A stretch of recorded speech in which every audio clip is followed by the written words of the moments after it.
तपाईँले के कुराको वेदी बनाउँदैन जसको वेदी माथि चाहिँ तपाईँको पुस्ताले घर बनाउँदै गरेको हुन्छ। त्यसले गर्दा म जहिले पनि भन्छु तितोपना नबोक्नुहोस्, तितोपना नबोक्नुहोस्। एकजना भाइको कथा मलाई साह्रो याद आउँछ। हाम्रो टिममा एकजना भाइ हुनुहुन्थ्यो। अनि त्यो भाइ पास्टर बाबुको छोराछोरी देख्दाखेरि नि पास्टर बाबुको सानो सानो यस्तै नानीहरू थिए, यो नानीहरू जस्तै। अनि यो नानी त्यो भाइ पनि त्यति ठुलो थिएन, 8-9 वर्षको। तर यो नानीहरू यत्रो नानीहरू पास्टर बाबुको यत्रो नानीहरू हुँदाखेरि त्यो भाइको मनमा नि एउटा डर लाग्दो एउटा जहिले पनि एउटा विचार आउँथ्यो अरे, हेर्नुहोस् है, सानो यिनीहरूलाई म मारिदिन्छु, यो नानीहरूलाई म मारिदिन्छु, हेर्नुहोस् है, गाडीको मुनि ढकेलिदिन्छु, त्यस्तो विचार आउने। घरिब डिलबाट यिनीहरूलाई ठेलिदिन्छु,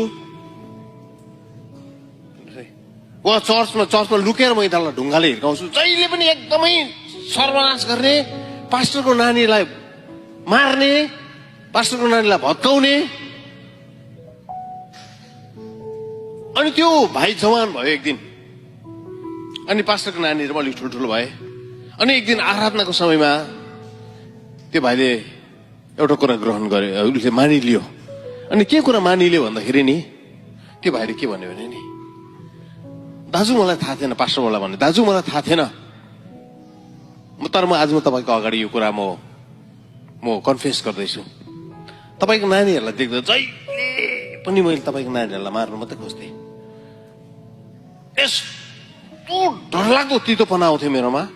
यस्तो डर कहाँबाट आएको मलाई थाहा छैन, तर म सानै हुँदैदेखि तपाईँको नानीलाई देखेँ कि डिलबाट झारिदिउँ, ढुङ्गाले हिर्काउँ, एकदमै त्यो नानीहरूलाई जीवनमा नि नोक्सानी मात्रै मैले देख्दै गरेको हुन्थेँ। अनि आज मैले चाल पाएँ त्यो कुरा किन भएको रहेछ भनेकन, मेरो जीवनमा त्यो कुरा किन भएको रहेछ भन्दा, जब म सानो थिएँ, जब मेरो बुद्धि पनि थिएन, मेरो घरमा मेरो परिवारमा त्यो बिउ रोपिएको रहेछ। अनि मैले आज चाल पाएँ, जब म सानो थिएँ, यस्तो यो नानीहरू जत्रो थिएँ, मेरो बुद्धि पनि थिएन, दिनरात मेरो घरमा चाहिँ तपाईँको घरको बारेमा चर्चा हुन्थ्यो, तपाईँको घरको बारेमा चर्चा हुन्थ्यो रहेछ।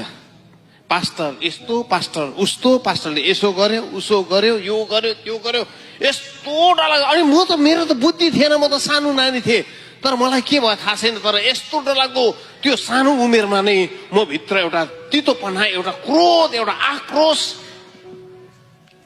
एउटा घिनलाग्दो दुष्ट विचार ममा यति डरलाग्दो प्रकारले हालिएछ कि म जब ठुलो भएँ मेरो मनमा त्यो कुराहरू आएकै भयो। अनि आज मलाई क्षमा गरिदिनुहोस्, आज परमेश्वरको उपस्थितिमा म तपाईँलाई माफ माग्छु भने त्यो भाइले भन्यो। म तपाईँलाई के भन्नु, तपाईँको घरमा के कुरा रोप्दै हुनुहुन्छ, वाट आर यु प्लान्टिङ, तपाईँको छोराछोरीको जीवनमा के कुरा रोप्दै हुनुहुन्छ।